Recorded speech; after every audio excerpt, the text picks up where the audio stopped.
नमस्कार, स्वागत है आपका स्मार्ट नोटिस चैनल में। तो सबसे पहले हम बात कर लेते हैं आज की सबसे बड़ी खबर। जी हां, घरेलू हिंसा कानून के तहत अब बहू को भी मिलेगा सास ससुर की संपत्ति में हक। जी हां, हम बात करें सुप्रीम कोर्ट के नए फैसले के बारे में। संपत्ति मालिक अगर डोमेस्टिक रिलेशनशिप में हो तो बहू शेयर हाउस होल्ड प्रॉपर्टी में रह सकती है, यानी सास ससुर अगर डोमेस्टिक रिलेशनशिप में है तो बहू शेयर हाउस होल्ड प्रॉपर्टी में रह सकती है। सुप्रीम कोर्ट ने हाईकोर्ट के फैसले के खिलाफ ससुर की अर्जी खारिज कर दी, जिसमें हाईकोर्ट ने कहा कि बहू को उसके ससुराल के घर में उस सूरत में रहने का अधिकार है जब वह इस बात को साबित करती है कि वह डोमेस्टिक वायलेंस की शिकार हुई है और संपत्ति की मालिक के साथ वह डोमेस्टिक रिलेशनशिप में है। ससुर ने बहू से अपना खरीदा घर खाली करने को कहा था और ट्रायल कोर्ट में यही आदेश पारित किया था, लेकिन हाईकोर्ट और सुप्रीम कोर्ट ने ट्रायल कोर्ट के आदेश को खारिज कर दिया। सुप्रीम कोर्ट ने हाईकोर्ट के उस फैसले को सही ठहराया जिसमें हाईकोर्ट ने कहा कि ट्रायल कोर्ट के मामले दोबारा देखे। हाईकोर्ट ने कहा था कि अगर याचिकाकर्ता यानी ससुर की संपत्ति से बहू को बेदखल करने का आदेश पारित होता है तो वैवाहिक संबंध बने रहने तक महिला यानी बहू को वैकल्पिक घर दिया जाए और उस घर का वहन महिला के पति और ससुर करेंगे।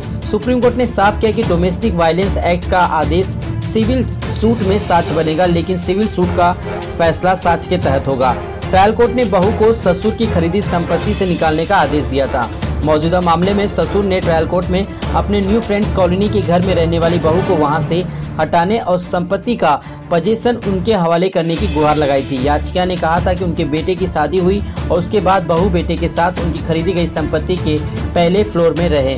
इसी दौरान बेटे और बहू के बीच विवाद हुआ और बेटा ग्राउंड फ्लोर में चला गया और बहू पहले फ्लोर में रही। बेटे ने 28 नवंबर 2014 को बहू के खिलाफ तलाक की अर्जी दाखिल की जो पेंडिंग है। इसी बीच बहू ने घरेलू हिंसा का केस भी दर्ज करा दिया। तो यानी कि अब बहू को घर से निकाला नहीं जा सकता अगर वो डोमेस्टिक रिलेशनशिप में है और उसे भी जो है उसे पूरा अधिकार दिया जाएगा। बात करें अगली खबर की तरफ। भारत और चीन के बीच बातचीत चल रही है, लेकिन उससे पहले कोई अनुमान लगाना गलत होगा। बात करें विदेश मंत्री एस जयशंकर ने कहा कि एलएसी पर गतिरोध को हल करने के लिए भारत और चीन की बातचीत लगातार चल रही है। जयशंकर चर्चा चल रही है और कार्य प्रगति पर है, लेकिन यह दोनों देशों के बीच की गोपनीय बात है।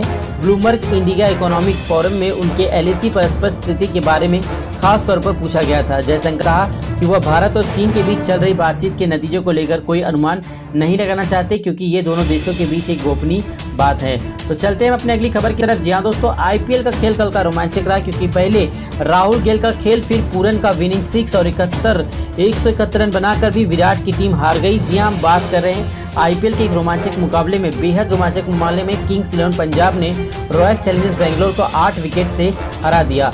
बेंगलोर ने पहले बल्लेबाजी करते हुए 20 ओवर में 6 विकेट के नुकसान पर 171 रन बनाए थे। पंजाब ने आखिरी गेंद तक चले संघर्ष वाले मुकाबले में 177 रन बनाते हुए जीत दर्ज की। मैन ऑफ द मैच कप्तान केएल राहुल ने नाबाद 61 जबकि क्रिस गेल ने 53 रन की पारी खेली। इंडियन प्रीमियर लीग के 31वें मैच में किंग्स 11 पंजाब ने रॉयल चैलेंजर्स बेंगलोर को 8 विकेट से हरा दिया और इस जीत के साथ ही उसके प्लेऑफ की उम्मीदें को संजीवनी मिल गई है। बात करें अगली सबसे बड़ी खबर की तरफ तो धोनी की बेटी जीवा पर अभद्र टिप्पणी करने वाले नाबालिग को लेकर रांची पहुंची पुलिस और पप कर रोने लगा आरोपी। क्रिकेटर महेंद्र सिंह धोनी की बेटी जीवा पर आपत्तिजनक टिप्पणी करने वाले नाबालिग को झारखंड पुलिस गुजरात के कच्छ से लेकर गुरुवार को रांची पहुंची। बताया जा रहा है कि जब आरोपी को पुलिस ने अपनी गिरफ्त में लिया तो वो फफक कर रोने लगा। पुलिस की पूछताछ में नाबालिग आरोपी ने बताया कि गलती का एहसास होने पर उसने अभद्र टिप्पणी को संबोधित पोस्ट को तुरंत डिलीट भी कर दिया। झारखंड पुलिस गुजरात के कच्छ गई थी और वहां से आरोपी को जुडिशियल रिमांड पर लेकर गुरुवार को सुबह रांची पहुंची। रांची लाने के बाद आरोपी नाबालिग को रांची के सदर हॉस्पिटल में ले जाया गया जहां नाबालिग की कोविड जांच के लिए भर्ती कराया गया। रिपोर्ट आने के बाद उसे रिमांड होम भेजा जाएगा। बताया गया है कि आरोपी नाबालिग की उम्र 16 वर्ष है, इस कारण उसके खिलाफ जुनेवाइल एक्ट के तहत केस चलेगा। नाबालिग आरोपी पर सोशल मीडिया पर आपत्तिजनक पोस्ट करने के लिए आईटी एक्ट की धारा 63 और धमकी देने के लिए आईपीसी की विभिन्न धाराओं के तहत मामला चलेगा। आरोप सही साबित होने पर उसे 2 से 3 साल तक की सजा हो सकती है। बात करें अगली खबर की तरफ। भारत और म्यांमार को देगी सबमरीन। पड़ोसी देशों पर चीन के प्रभाव को काउंटर करने के लिहाज से यह बहुत बड़ा कदम है। म्यांमार को मिलने वाली पहली पनडुब्बी भारत ने किया आईएनएस सिंधुवीर को देने का ऐलान। पड़ोसी देशों पर चीन के बढ़ते प्रभाव की काट के लिहाज से भारत का यह कदम बहुत ही अहम है। चीन भी म्यांमार को बेचना चाहता था पुरानी पनडुब्बी। बांग्लादेश को पहले ही बेच चुका है 2 पुरानी पनडुब्बियां। आईएनएस सिंधुवीर का पुराना वर्जन रूस से आया था, इसे रिफर्बिश करके इंडियन नेवी इस्तेमाल कर रही थी, लेकिन अब जो है भारत ने इसे जो है म्यांमार को देने का ऐलान कर दिया है। पड़ोसी देश का यह सबसे पहला सबमरीन यानी पनडुब्बी होगा। विदेश मंत्रालय के प्रवक्ता अनुराग श्रीवास्तव ने गुरुवार को बताया कि भारत म्यांमार की kilo class submarine INS Sindhuvir देगा। ये दोनों देशों के बीच मजबूत होते संबंधों को तस्दीक देता है और पड़ोसी देश पर चीन के बढ़ते असर को काउंटर करने के लिहाजा से बहुत बड़ा कदम है। बात करते हैं अगली सबसे बड़ी खबर में। रणवीर सिंह की कार को बाइक सवार ने मारी टक्कर। गाड़ी से उतरकर रणवीर सिंह ने क्या किया? जी हाँ दोस्तों, हम बात कर रहे हैं बॉलीवुड एक्टर रणवीर सिंह ने अपने खास अंदाज को लेकर अक्सर सुर्खियों में बने रहते हैं। इस समय रणवीर सिंह का एक वीडियो जो है चर्चा में है। दरअसल एक बाइक सवार शख्स ने गुरुवार को उनकी कार को टक्कर मार दी। हालांकि किसी को कोई नुकसान नहीं हुआ। रणवीर सिंह ने चेक किया गाड़ी का डैमेज। बताया जा रहा है कि रणवीर सिंह अपनी कार से डबिंग का काम पूरा करने के बाद लौटे रहे थे। इसी के दौरान पीछे से आ रहा एक बाइक सवार उनकी गाड़ी से टकरा गया। वीडियो में आप देख सकते हैं रणवीर सिंह गाड़ी से उतरकर डैमेज का चेक करते हुए वापस गाड़ी में जाकर बैठ जाते हैं और उन्होंने कुछ खास रिएक्शन नहीं दिया। तो चलते हैं अपने अगली खबर की तरफ। जी दोस्तों, बात करो 1972 के जंग में मारे गए पाकिस्तान मेजर की कब्र को भारतीय सेना ने संवारा। कुछ सीखेगा पड़ोसी देश। जी हम बात करें जम्मू कश्मीर में पाकिस्तान की तमाम नापाक साजिशों के बावजूद भारतीय सेना ने एक बार फिर से इंसानियत और मित्रता की भावना की अनोखी मिसाल पेश की है। भारतीय सेना ने गुरुवार को कश्मीर में बनी एक पाकिस्तानी सैनिक की कब्र को मरम्मत करवाई।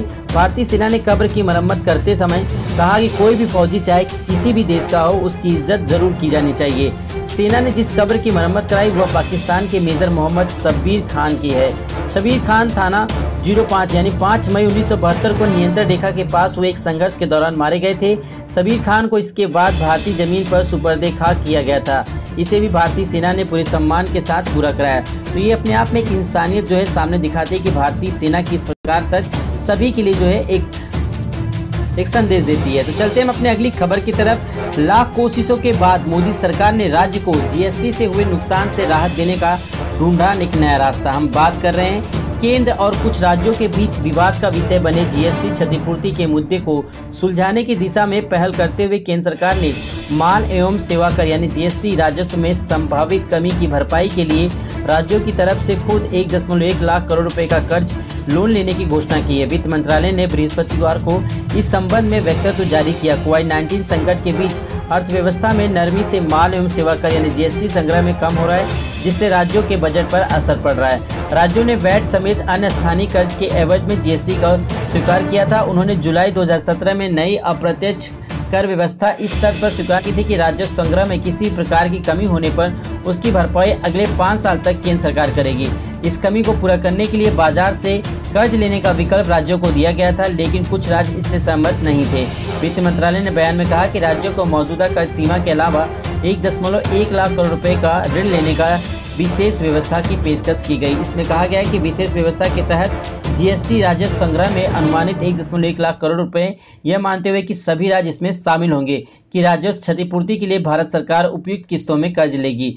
मंत्रालय ने कहा कि इस तरह के कर्ज लिया जाएगा जो GST क्षतिपूर्ति उपकर जारी करने के बदले में राज्यों को दिया जाता रहेगा। हालांकि विज्ञप्ति में यह भी बताया जा रहा है कि इस कर्ज राशि पर मूल और ब्याज का भुगतान कौन कौन करेगा।